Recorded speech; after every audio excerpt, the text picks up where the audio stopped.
Doctor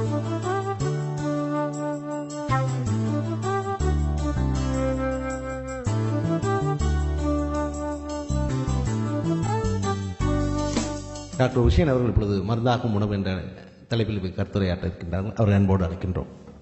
அருட்பெருஞ்சோதி அருட்பெருஞ்சோதி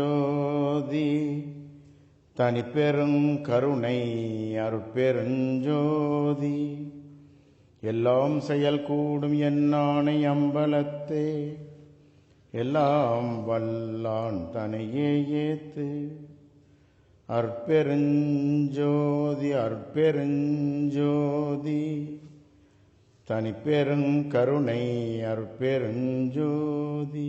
குருவே, அளவற்ற அருளாளனும் நிகரற்ற அன்புடையோனும் எறும்புக்கிடை யானை முதல் எண்ணற்ற கோடி ஜீவன்களுக்கும் நாதனாகிய எப்பொருளுக்கும் ஒப்புவமை இல்லாத ஏக பரம்பொருளான எல்லாம் வல்ல இறைவனை அகத்தேன் இணைந்து தொடக்குகின்றேன். மதிப்பிற்கும் மரியாதைக்கும் போற்றுதலுக்கும் அன்புக்கும் பாத்திரமாகிய மேடையிலே வீட்டிருக்கக்கூடிய சகோதரர்களே, அவையை நிறைவு செய்து கொண்டிருக்கக்கூடிய அன்பு சகோதர சகோதரிகளே, குழந்தைகளே, உங்கள் அனைவரையும் இந்த நடுப்பகல் நேரத்தில் அன்போடு வணங்குகிறேன். சிறந்ததொரு தலைப்பு, உணவு மருந்து. உடம்பார் அழியில் உயிரார் அழிவர், திடம்பட மெஞ்ஞானம் சேரவோ மாட்டார். உடம்பை வளர்க்கும் உபாயம் அறிந்தே உடம்பை வளர்த்தேன் உயிர் வளர்த்தேன். திருமந்திரம். உடம்பார் அழியில் உயிரார் அழிவர், திடம்பட மெஞ்ஞானம் சேரவும் மாட்டார். இந்த இடத்த ரொம்ப கவனிக்க வேண்டிய விஷயம். இந்த மனித பிறவி எதற்காக எடுக்கப்பட்டிருக்கிறது என்றால், உறுதி வாய்ந்த மெஞ்ஞானத்தை அடைவதற்காகத்தான் இந்த மனித பிறவியை நாம் எடுத்திருக்கின்றோம். அந்த மெஞ்ஞானத்தை எதிலிருந்து என்றால், இந்த உடலிலிருந்து இறைவனை அடைதல், இறைவனோடு இரண்டு அற கலத்தல், ஒருங்குதல், ஒன்றுதல். இதுதான் இந்த நிலையை அடைவதற்கு இடையூறாக வருவது எது என்றால், உடம்பார் அழியில் உயிரார் அழிவர். இது பன்மைப்படுத்தி சொல்லுகின்றார். அதனுடைய விளக்கங்களை வேறு மேடைகளில் பேசிக்கொள்ளலாம். இந்த உயிர் சரியாக இருந்து விடுமையானால், இந்த உயிரும் இந்த உயிரை இயக்கிக் கொண்டிருக்கக்கூடிய அது பரம்பொருளான அந்த ஒரு பெரும் உயிரும் இரண்டர கலத்தல். அதைத்தான் சொல்லுகிறார். உயிர்க்கு உயிராய் நிற்றல் உஞ்ஞான பூசை, உயிர்க்கு ஒளி நோக்கல் மகாயோக பூசை, உயிர் பெறும் ஆவாகன புறப்பூசை, செய்யற்கடை நேசம் சிவ பூசையாமைன்னு சொன்னார். அன்பு செலுத்துறத ரொம்ப ஆணித்தரம் எடுத்து சொல்லியிருக்கிறார். ஆக இந்த உயிர் சரியா பாதுகாக்கப்பட வேண்டுமேனால் அந்த உடல் சரியா பாதுகாக்கப்பட வேண்டும். இந்த உடல் சரியாக பாதுகாக்கப்பட வேண்டுமேனால் அந்த உடலுக்கு சரியான உணவு வேண்டும். முதலில் இந்த உடலுக்கு எது உணவு என்பதை நாம் தெரிந்து கொள்ள வேண்டும். உணவை என்னுடைய ஆய்விலே 3 வகையாக நான் எடுத்துக்கொண்டிருக்கின்றேன். மனம் விரும்பும் உணவு, நாவு விரும்பும் உணவு, இந்த உடல் விரும்பும் உணவு. மனம் என்ன விரும்புகிறது? எங்கிருந்தோ வந்த உணவு வகை. அந்த நாகரிகத்தின் அடிப்படையில் சிக்கன் 65 விரும்புகிறது, மட்டன் குருமா விரும்புகிறது, ஃபிஷ் ஃப்ரை விரும்புகிறது. இது மனம். இதை உணவாக யாரோ கொண்டு வந்து கொடுத்தார்கள். நமது நாகரிகத்தில் இல்லை. நமது தொன்மை வாய்ந்த நாகரிகத்திலே, நாகரிகம் அடைந்த மனித சமுதாயத்தின் மத்தியிலே புலாலை உண்டதாக வரலாறே கிடையாது. வேடுவர்கள் உண்டார்கள், அவர்கள் நாகரிகம் அடைந்தவர்கள் அல்ல.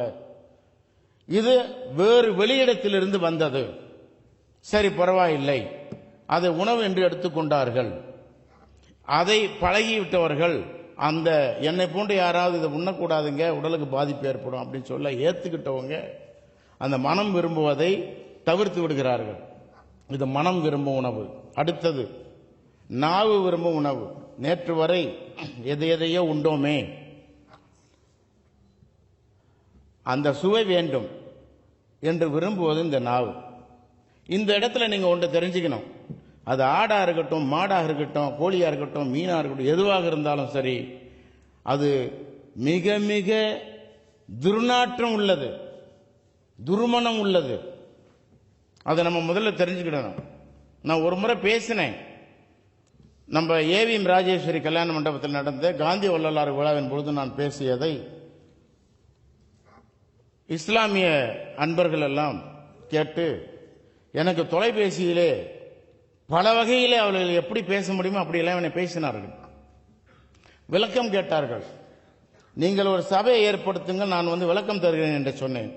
இல்லாவிட்டால் அதே ஏவிஎம் ராஜேஸ்வரி கல்யாண மண்டபத்திற்கு நீங்கள் அடுத்த ஆண்டு வாருங்கள், நான் பேசுவேன் என்று சொன்னேன். நான் அவர்கள் மனம் வேகப்படக்கூடிய அளவுக்கு நான் சொன்ன சொல் என்னவென்றால், 3 அறைகளை நீங்கள் உருவாக்குங்கள். ஒரு அறையிலே காய்கறிகளை கொண்டு வந்து நறுக்கி அதில் போடுங்கள், அறையை பூட்டி விடுங்கள். மற்றொரு அறையிலே கழிவறையில் இருக்கக்கூடிய கழிவுகளை கொண்டு வந்து போடுங்கள், அந்த அறையை பூட்டி விடுங்கள். 3வது அறையிலே ஒரு மாமிச கட்டியை கொண்டு வந்து வையுங்கள், அந்த அறையை பூட்டி விடுங்கள். 72 மணி நேரம் பொறுத்து நீங்கள் முதலிலே வைத்தீர்களே காய்கறிகளை, அந்த அறையை திறவுங்கள், நறுமணம் வீசும், மிக அருமையான ஒரு நறுமணம் வீசும். அடுத்து வைத்தோமே கழிவறையில் இருந்து கொண்டு வந்த கழிவுகள், அந்த அறையை திறந்தால் நேற்று இருந்ததை விட துர்மணம் குறைவாக இருக்கும். அதற்கு அடுத்து மாமிச கட்டியை வைத்தோமே, அந்த அறையை நாம் திறக்கவே மாட்டோம். ஏனென்றால் அந்த அறையின் இடத்தில் சென்று சாவி துவாரத்தில் அந்த சாவியை போட்டதுமே அங்கிருந்து வரக்கூடிய அந்த துர்நாற்றம் நம் குடலை புரட்டி வாந்தி எடுக்க செய்து நம்மை அங்கிருந்து விரட்டிவிடும். அதுதான் அந்த புலால். அந்த புலால் அப்படிப்பட்ட ஒரு பொருளை நாம் என்ன செய்திருக்கிறோம் என்றால், வெங்காயம், பச்சை மிளகாய், இஞ்சி, பூண்டு, பட்டை, லவங்கம், ஏலம், புதினா, கொத்துமல்லி, எண்ணெய், தக்காளி, இதையெல்லாம் முதல்ல போட்டு அதை பக்குவமாக்கி அதுல இந்த துர்நாற்றம் உள்ள பொருள் அதுல போட்டு இந்த துர்நாற்றத்தை அதிலிருந்து எடுக்க செய்துட்டு நம்ம போட்டுமே தாவர பொருள்கள், அதிலிருந்து வந்த நல்ல மனம்தான் அந்த துர்நாற்றத்துக்குரிய கொடிய ஒன்றை நம்மை உண்ண செய்தது என்பதை உணர்ந்து கொள்ள வேண்டும். ஆக அந்த உணர்வுல இருந்தவங்க அடுத்து நாவின் அந்த சுவைக்காக அதை உண்ண வேண்டும், அந்த சுவை வேண்டும் என்று கருதினால் அவர்கள் வெஜிடபிள் பிரியாணி செய்து சாப்பிட்டா தப்பு இல்லைங்கிற. ஏன்னா அதுல இருக்கிறது காய்கறிகள் தான். அவங்க காய்கறிகளில் குருமா செய்து சாப்பிட்டால் தப்பு இல்லைங்கிற. ஏன்னா அதுல இருக்கிறதுலாம் காய்கறிகள் தான்.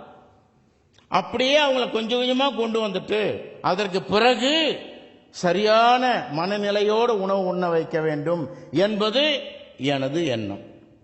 சரி, இந்த உடல் எதை விரும்புது?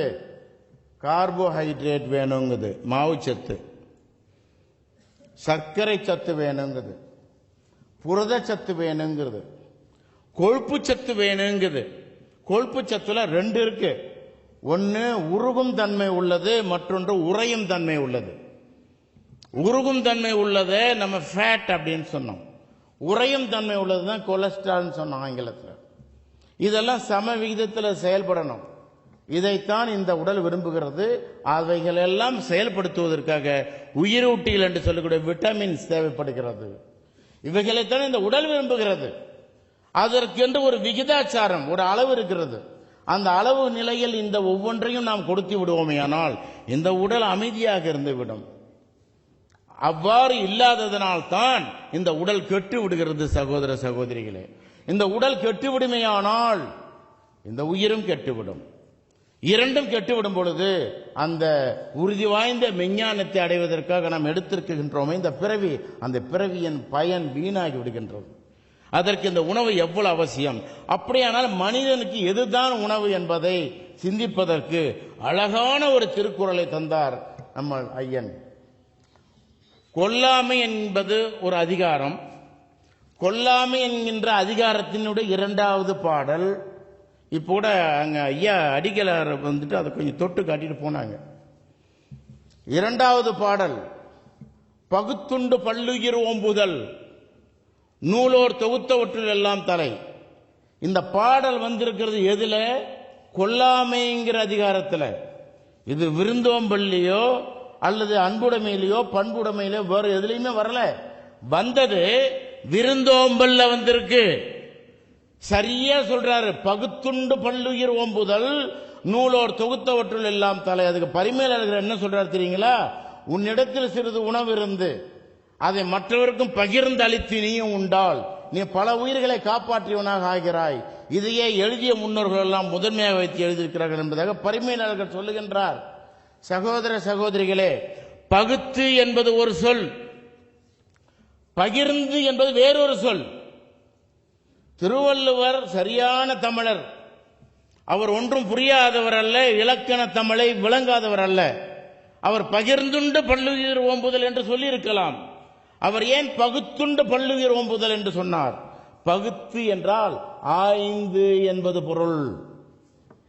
உணவு எது என்பதை நீங்கள் ஆய்வு செய்யுங்கள், அதன் பிறகு நீங்கள் அதன்படி உண்பீர்களே ஆனால் நீங்கள் பல உயிர்களை காப்பாற்றியவர்களாக ஆவீர்கள் என்று சொன்னார். ஆனால் நாம் அதற்கான முனைப்பை நாம் எடுத்தோமே என்றால் யாருமே இல்லை. மேடையில் மட்டும் நாம் எல்லோரும் கைத்தட்டுவதற்காக, நம்மை புகழ்பாடுவதற்காக, பெருமை அடிப்பதற்காக மேடையிலே பேசிக் கொண்டிருக்கிறோம். அன்று தொட்டு இன்று வரை இதற்கு யாராவது முயற்சி செய்தார்களா என்றால் இல்லை. அமெரிக்காக்காரன் முயற்சி செய்தார்கள். அமெரிக்காவில் இருக்கக்கூடிய கலிபோர்னியா பல்கலைக்கழகத்தில் இருக்கக்கூடிய ஆய்வாளர்கள் மனிதனுக்கு எது உணவு என்பதை அவர்கள் ஆய்வு செய்த பொழுது 1983ஆம் ஆண்டு அவர்கள் ஒரு முடிவுக்கு வருகிறார்கள். வாயில் போட்டு மெல்லும் பொழுது இந்த உமிழ்நீரோடு கலந்து எந்த ஒரு பொருள் முதலில் வாயில் ஜீரணமாகிறதோ அது மட்டும்தான் மனிதனுக்கு உணவு என்று கண்டார்கள். அதற்கு பிறகு அவ்வாறு வாயில் போட்டு மெல்லும் பொழுது இந்த உமிழ்நீரோடு சேர்ந்து ஜீரணப்படுத்தக்கூடிய அந்த பொருள்கள் எவை என்பதை அதற்கு ஒரு ஆய்வுகள் எடுத்துக்கொண்டார்கள். 2 ஆண்டுகளுக்கு பிறகு அந்த ஆய்வுக்கு விடை கிடைத்தது தாவரங்கள் மட்டும்தான் என்று வந்தது. இது நவீன ஆய்வின் துணிவு. அவர்கள் சொல்லுகிறார்கள், அதற்கு பக்கத்தில் அதர் தென் பிராக்கெட்ல போடுறாங்க, மெட்டல்ஸ், மினரல்ஸ், மீட். நல்லா கவனிங்க, உலோகங்கள் உணவாக வாயில் ஜீரணமாகாது, கனிமங்கள் வாயிலை ஜீரணமாகாது, மீட் என்று சொல்லக்கூடிய அந்த புலால் வாயிலை ஜீரணமாகாது. எப்போ இந்த புலால் வாயில ஜீரணமாகாது அப்படின்னு தெரிஞ்சிருச்சோ அப்போ அது நமக்கு உணவு இல்லைன்னு ஆயிடுச்சு. எப்போ அது நமக்கு உணவு இல்லைன்றது நம்ம முடிவுக்கு வந்துடுறோமோ நமக்கு நடமாட உயிர்களை கொல்ல வேண்டிய அவசியம் இல்லை. அதனாலதான் அதை கொல்லாமைங்கிற அதிகாரத்தை கொண்டு வந்து வைத்தார். பகுத்து உண்டு பல்லுயிர் ஓம்புதல் நூலோர் தொகுத்தவற்றுள் எல்லாம் தலை. இப்ப அந்த ஐயா பேசினாங்க, அற்புதமா சொன்னாங்க. முருங்கைக்கிளையை உடைச்சிங்கன்னு சொன்னா அந்த இடத்துலையும் முருங்கை வரும், அது நட்டாலும் முருங்கை வளரும். இன்னும் ஒன்னும் சொல்லணும், நீங்க அரைக்கீரையை வெட்டிக்கிட்டே இருங்க, அது வளர்ந்துகிட்டே இருக்கும். அதற்குன்னு ஒரு நிலை இருக்கு. ஆக இப்படி நீங்களா பார்த்து ஒரு விதையை விதைச்சி அந்த இடத்துல இருந்து நிறைய செடிகளை கொண்டு வந்துடலாம். ஆனா அவங்க சொன்னது மாதிரி ஆட்டுக்காலை வெட்டிட்டா அந்த இடத்துல ஆட்டு காலு வராது. கோழியுடைய ரெக்கையை வெட்டி விட்டீங்கன்னு சொன்னா கோழியினுடைய ரெக்கை வராது.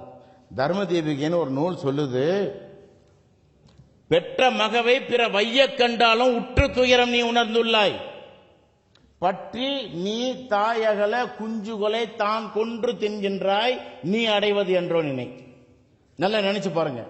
காலை மெரிச்சிட்டா நமக்கு வலி வருதுன்னு சொல்லிட்டு பொறுமையே சிகரமானவர் கூட அறிவு இருக்கான்னு கேட்கிறார். அவர் ஏற்கனவே ரொம்ப பொறுமையே சிகரமானவர். ஐயா நான் எப்ப நிறுத்தணும்னு சொல்லிட்டு நான் நிறுத்துருவேன், உணவு தயார காத்திருக்கிறதுனால. சரி, அது சொல்ல வேண்டியதில்லை, நீங்க புரிஞ்சுக்கணுங்கிறாங்க. செவிக்கு உணவு இல்லாத பொழுது சிறிது வயிற்றுக்கும் ஏற்படும் சொன்னார். கொஞ்சமா சாப்பிடுங்கன்னு சொன்னார், அதிகமா இல்ல. ஆக சகோதர சகோதரிகளே, இந்த உடல் விரும்பும் உணவை நாம் உண்ண வேண்டும். அப்படியானால் தான் நாம் வாழ முடியும். திருக்குறள் அதைத்தான் சொன்னது. அதை திருமூலர் திருமந்திரத்தில் மிக தெளிவாக சொல்லுகின்றார். இங்கே அமர்ந்திருப்பவர்களிலே எவ்வளவு பேர் சைவர்களோ தெரியும், அதாவது சைவ மத சமயத்தை சார்ந்தவர்களோ தெரியாது. சைவ சமயத்தை சார்ந்தவர்களை பார்த்து நான் சொல்லிக்கொள்ள விரும்புகிறேன். நான் சொல்லல, திருமூலர் திருமந்திரத்தில் சொல்றாரு, கொன்றிலாரை கொலை சொல்லி தூண்டினார், தின்றிலாரை தின சொல்லி தண்டித்தார், பன்றியாய் படியில் பிறந்து 7 நரகு ஒன்றுவார். அரண் ஆணை. இது உண்மையை நல்லா புரிஞ்சுக்கங்க. நம்ம விபூதி வச்சுட்டா பத்தாது, நம்ம சிவபெருமானை வணங்கிட்டா பத்தாது, நான் சைவ நீரில் அப்படியே சைவ பலன் சொல்லிட்டா பத்தாது. அவர் சொன்னதை நம்ம கடைபிடிக்கணும். கொன்றிலாரை கொலை சொல்லி தூண்டினார், தின்றிலாரை தின சொல்லி தெண்டித்தார், பன்றியாய் படியில் பிறந்து 7 நரக ஒன்றுவார். அரணானை இது உண்மையே. இத படிச்சிட்ட பிறகு, இது தெரிஞ்சுக்கிட்ட பிறகும் நம்ம மீண்டும் சைவர்களாக இருந்து இந்த மாமிசத்தை சாப்பிட்டுக்கிட்டு இருந்தோம்னு வச்சுக்கோங்க, அதையும் கெடுத்துறோம், இதையும் கெடுத்துறோம், நம்மையும் கெடுத்துக்கிறோம். ஆக இதுல இருந்து எல்லாத்துல இருந்து நம்மை காப்பாற்றி வெளியில கொண்டு வர்றதுக்காகத்தான் ரொம்ப அழகான முறையில திருவள்ளுவர் அந்த கொல்லாமைங்கிற அதிகாரத்தில் பகுத்துண்டு பல்லுயிர் ஓம்புதல் நூலோடு தொகுத்தவுட்டு எல்லாம் தலை, நம்ம வெற்றி பெறுவதற்குள்ள வழியை அதே திருமந்திரம் தான் சொன்னது. என்னன்னு சொல்லிச்சு? அன்பும் சிவமும் இரண்டன்பர் அறிவிலார், அன்பே சிவமாவது ஆறும் அறிகிலார், அன்பே சிவமாவது ஆறும் அறிந்த பின் அன்பே சிவமாய் அமர்ந்திருந்தார். இதை வள்ளல் பெருமான் பிடிச்சுக்கிட்டார். வள்ளல் பெருமான் எடுத்துக்கிட்டு அதுல இருந்து அவர் சொல்றார், அப்பா நான் வேண்டுதல் கேட்டு அருள் புரிதல் வேண்டும், ஆறுயிர்களுக்கெல்லாம் நான் அன்பு செயல் வேண்டும், எப்பாரும் எப்பதமும் எங்கனும் நான் சென்றே எந்தை நினது அருட்புகளை இயம்பிடல் வேண்டும், செப்பாத மேனில மேல் சுத்த சிவமார்க்கம். நல்லா தெரிஞ்சுக்கங்க, அதுக்கு சொல்ல போறேன் இப்போ. செப்பாத மேனில மேல் சுத்த சிவமார்க்கம் திகழ்ந்தோங்க அருட்ஜோதி செலுத்திடல் வேண்டும், தப்பேது நான் செய்யணும் நீ பொறுத்தல் வேண்டும், தலைவே நினைப்பிரியாத நிலைமையும் வேண்டுவனே. அவர் என்ன வேண்டாரு பாத்தீங்களா? நம்மலாம் போயிட்டு என்ன, யாராவது கோயில்ல போயிட்டு சாமி கும்பிட போகணும்னு சொல்லுங்க, யாரும் இறைவனை வணங்க போகல, அங்க போயிட்டு வேண்டதுக்கு தான் போய்கிட்டு இருக்கிறோம். அது எதிர்மறை வேண்டுதல், நேர்மறை வேண்டுதல், இப்படி எல்லாம் இருக்கா. ஆனா வள்ளல் பெருமான் மட்டும்தான் ரொம்ப அழகா சொல்றாரு, அப்பா நான் வேண்டுதல் கேட்டு அருள் புரிதல் வேண்டும், ஆறுவர்களுக்கெல்லாம் நான் அன்பு செய்யல் வேண்டும், எப்பாரும் எப்பதமும் எங்கனும். நான் என்ன பார்த்து கேட்பாங்க என் நண்பர்கள், ஏன் நீ முஸ்லீமாவே இருந்து தொலைச்சிருக்கலாமே, உன்னை யாரையா சன்மார்க்கத்துக்கு வர சொன்னது? ஒரு விஷயத்தை இங்க நான் பிரகடனப்படுத்துறேன், ஏற்கனவே பண்ணதுதான். இந்த பேரை பார்த்துட்டு உசேன் பேர் போட்டிருக்கு பாருங்க, இந்த பேரை பார்த்துட்டு என்ன முஸ்லீம் நினைச்சுக்கிடாதீங்க. எங்க அப்பா அம்மா வச்ச பேர் எனக்கு அது உசேன்ற பேரு, அதனால என்னால் அதை எடுக்க முடியாது. எங்க ஐயா பேராசிரியர் அன்பழகன் சொன்னாரு, டாக்டர் எவனா பைத்தியக்காரன் பேச்சு கேட்டுக்கிட்டு உங்க பேரை மாத்திராதீங்க, உங்க பேரை அப்படியே வச்சுக்கங்க, அப்பதான் வியாபாரம் நல்லா நடக்கும்னாரு. அதுதான் நீ உலகம் முழுக்க நடத்திக்கிட்டு இருக்கேன். ஆக என் பேரை பார்த்துட்டு யாரும் என்ன முஸ்லீம் நினைச்சிடாதீங்க, நான் சத்தியமா நான் முஸ்லீமா வாழல. 100 விழுக்காடு வள்ளல் பெருமான் தந்த சுத்த சன்மார்க்க வாழ்க்கை வாழ்ந்துட்டு இருக்கேன். அதுல முதல் படிதான் இந்த உணவு. இந்த உணவின் அடிப்படையில் தான் என்னை நான் மாற்றிக்கொண்டேன். நான் ஒரு நாத்திகனாக இருந்தவன். அப்படிப்பட்டவன் இன்று இந்த நிலையில் பேசுகிறேன் என்றால் அதற்கு காரணமாக இருந்த நூல் திருவருட்பா. அந்த திருவருட்பா என்னை மாற்றி அமைத்தது. என்னை பள்ளிவாசல்ல பேச சொன்னாலும் சரி, நீங்க தேவாலயத்தில் பேச சொன்னாலும் சரி, முருகன் கோயில்ல பேச சொன்னாலும் சரி, நான் அருட்பெருஞ்சோதி சொல்லிதான் நான் பேசுவேன். இஷ்டமா தான் பேச விடுங்க, இல்லைன்னா வெளியே விட்டுருங்க. இது என்னுடைய கொள்கை. இதையே நான் கடைபிடித்து முழுமையாக வாழ்ந்து வருகிறேன். சகோதர சகோதரிகளே, இது தற்பெருமைக்காக சொல்லுவது அல்ல. நான் ஏன் சொல்றேன், தெரிஞ்சுக்கிட்டேன். நீங்க என்ன சாப்பிட்டுருக்க போறீங்க? ஆடு மாடு கோழி இப்படிதான் சாப்பிட்டுருப்பீங்க. நான் பூனை சாப்பிட்டவங்க தெரியுமா? நான் மீன் கிடைக்கலன்னா தவக்கலை சாப்பிட்டவங்க. எனக்கு முயல் கிடைக்கலன்னாக்க பூனையை சாப்பிடுவேங்க. பறவைகள் கிடைக்கலன்னு சொன்னா நான் காக்கையை சுட்டு சாப்பிடுவேன். நான் சுட தெரிஞ்சவன். அப்படிப்பட்டவன் இன்னைக்கு இந்த இடத்துல வந்து பேசுறேன்னு சொன்னா சும்மா இல்ல, ஆய்வு செய்து ஆய்வு செய்து ஆய்வு செய்து திருவருட்பா சொன்னதையும் அதிலிருந்து திருமந்திரத்தையும் தொட்டு திருவாசகத்துக்கு வந்து அறிவியலாளர்கள் சொன்னதெல்லாம் எடுத்து நான் ஒரு மருத்துவன் என்பதனாலையும் மருத்துவ ஆய்வறிவாளன் என்பதனாலையும் அதன் அடிப்படையில் நம்ம வாழ்ந்து காட்டணுங்கிறதுக்காக எடுத்துக்கிட்டேன், புரிஞ்சுக்கிட்டேன், விளங்கிக்கிட்டேன், அதை கடைபிடித்து வாழ்ந்து வருகிறேன். அதற்கு இதை தெரிவிப்பதற்கு இந்த வாய்ப்பு எனக்கு வழங்கினார்களே, அவர்களுக்கு நான் நன்றியை செலுத்த கடமைப்பட்டிருக்கிறேன். இன்னும் ஒரு வாய்ப்பு கிடைக்கும், அந்த நேரத்தில் நிறைய செய்திகளை நம்ம பரிமாறிக்கொள்ளலாம் என்று கூறி வாய்ப்புக்கு நன்றி கூறி விடைபெறுகிறேன். நன்றி, வணக்கம். தாவர உணவாளர்களாகவே இருங்கள். என் காரை பாருங்க, வெஜிடேரியன்ஸ் ஆர் அல்டிமேட் போட்டிருப்பேன். என் கார்ல முன்னாடி பாத்தீங்கன்னு சொன்னா வெஜிடேரியன்ஸ் ஆர் அல்டிமேட், அவன் மட்டும்தான் கிடைச்ச வரைக்கும் இருப்பான், மற்றவங்களுக்கு முன்னாடி போயிருவாங்க. அப்படிங்கிறத அப்படிப்பட்டவர்களாகவே இருங்க. நம்ம பிறந்த பிறவின் பலனை பெறுவோம் என்று கூறி விடைபெறுகிறேன். நன்றி, வணக்கம். அருட்பெருஞ்சோதி அருட்பெருஞ்சோதி தனிப்பெரும் கருணை அருட்பெருஞ்சோதி எல்லாம் செயல் கூடும் என்னானை அம்பலத்தே எல்லாம் வல்லான் தனையே ஏத்து அருட்பெருஞ்சோதி அருட்பெருஞ்சோதி தனிப்பெரும் கருணை அருட்பெருஞ்சோதி. நன்றி, வணக்கம். அவர்களுக்கு சிறப்பு